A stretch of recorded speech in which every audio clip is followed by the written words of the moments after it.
I was identified when I was a child as gifted. So that probably makes me a gifted adult. Gifted brains are different, and we're all wired differently. Physically, gifted brains are bigger and more measurably active. MRI scans show that the gifted brain has longer and more dendrites, spikes, and a greater interconnectivity between different areas of the brain. This heightened activity can lead to insightful and intuitive thinking, focused learning, and to greater integration and retention of thought. But my identified gifted brain has not helped me memorize this talk. Einstein's brain was bigger and had more gray matter and more neurological pathways. He was able to juggle multiple complex problems in his mind, like groundbreaking theories about electrodynamics and atoms, all at the same time. Gifted adult brains are biologically different, but it would take an MRI scan to find out if your brain is different. Do you think you are gifted? Are you one of New Zealand's tall poppies? They are not always celebrated, are they? Maybe it was the head girl at your school, or a teacher, or the man in your office with great ideas, or your dad, or your eccentric grandma. We are surrounded by talented adults and high achievers, but they are not all gifted. Not all experts agree on who should be classified as gifted. Mensa, for instance, accepts those with an IQ of 130 or above. Others accept those in the top 10% with an IQ of 120 or above. If anyone talks about an IQ of 200 or more, that's not possible to measure.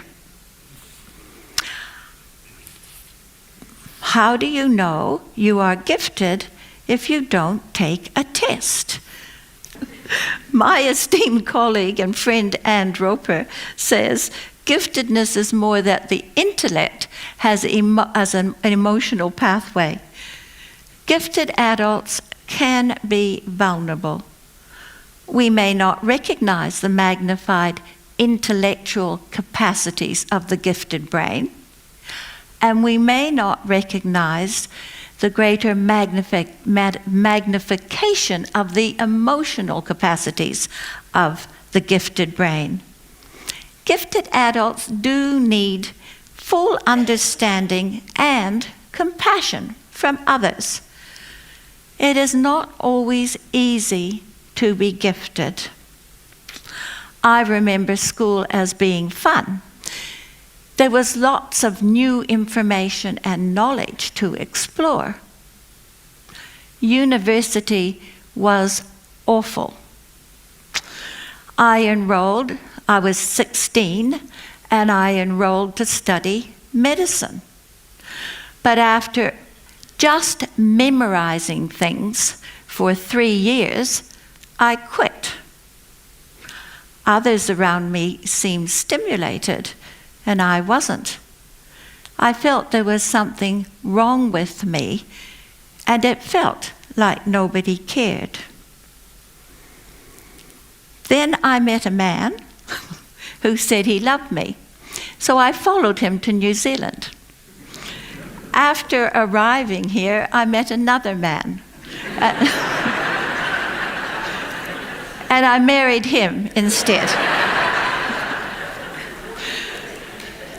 I became a teacher of maths and science at a secondary school because my landlord was the head of the department and he needed a maths teacher.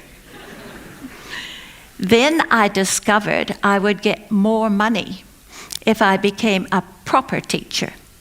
So I was one of the first 6 students to get a Master's in Education degree from Waikato University.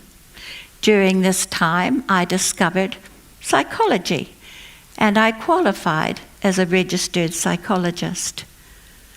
For me, psychology is endlessly fascinating, but I left my position as a Ministry of Education psychologist because, like many gifted adults, I do not like to be told what to do or how to do it. Since then, I guess people will have seen me as dedicating my life to helping others whose minds think differently. And along the way, I think it has helped me to understand me. Gifted adults have an inner urge to fulfill their own expectations and feel guilty if they cannot, even when no one else sees the need to. One of my clients, called James, was an exceptionally gifted 23-year-old. He had completed 3 years of a science degree, but had found it boring. So he swapped to engineering and dropped out. He had simply not learned how to enjoy learning. A characteristic of giftedness can be not to learn how to enjoy learning. Robert, another gifted young man who had enrolled at university to study arts, got as far as his 2nd year before dropping out because he found it too hard. School had been so easy for him, and he had done so well that he'd never learned how to do assignments or how to study. And he never learned to sustain the effort that is sometimes needed even for the gifted mind to learn something new. You might think that having gifted abilities isn't a problem, but adult giftedness can be a burden, as there are so many avenues to explore, and a gifted adult will want to master all their areas of interest. We can spread ourselves very thinly, as we have an incredible urge to do it all, and when we fail, we can be inconsolable. Gifted adults are very prone to perfectionism. Who has lived with a perfectionist? It is unbearable. But consider the viewpoint of the gifted perfectionist. Mary had started a successful importing business and had recently enrolled in a double business and arts master's degree. Mary came to see me because she had discovered that she didn't really like people or herself. Mary was an exceptional communicator, and she could externalize her feelings and actions, but she felt she couldn't change them. She is a perfectionist that felt she couldn't be perfect. A characteristic of the gifted mind is it can take anything to extremes, whether it is advantageous or counterproductive. A perfectionist is an example of a gifted mind taking things to extremes. But another friend and giftedness expert, Linda Silverman, says, perfectionism can be best thought of as an energy that needs to be channeled in positive directions, rather than as a malady that needs to be cured. For me, the worst part of being gifted is the label gifted. We are not all privileged or mathematical geniuses. It is an old-fashioned phrase that people throw around to describe those that they just think find everything easy and just can turn their hands successfully to anything.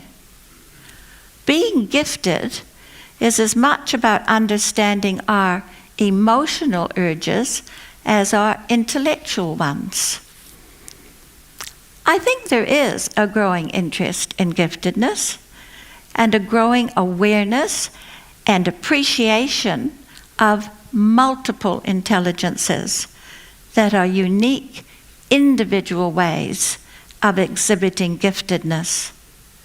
Multiple intelligences has changed the single concept of giftedness to a multi-category concept.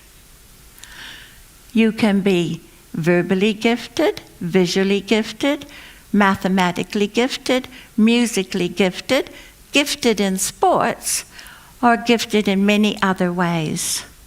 There is not just one way for being gifted. And let's not forget, some gifted adults can be outstanding at some things, but not consistently gifted at everything they try. I am painfully slow at writing, and I grew up before we all started to use computers.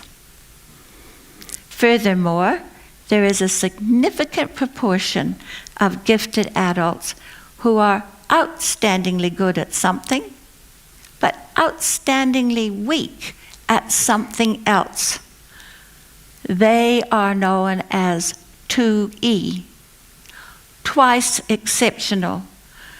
For example, the gifted and dyslexic Richard Branson. There are many identified, recognized, and celebrated gifted adults, but there are also many others who are unidentified. It is okay being an unidentified gifted adult if you are comfortable with being you and you enjoy much of what you do. But if you suspect you or someone you know might be unhappy, and giftedness could be contributing to this distress, then it is important to initiate some investigating. It is important to clarify the degree of a gifted learning difference. It is important, no matter how your mind is wired, to identify your gifts. It is important to identify what you enjoy doing. Enjoy your life. I do.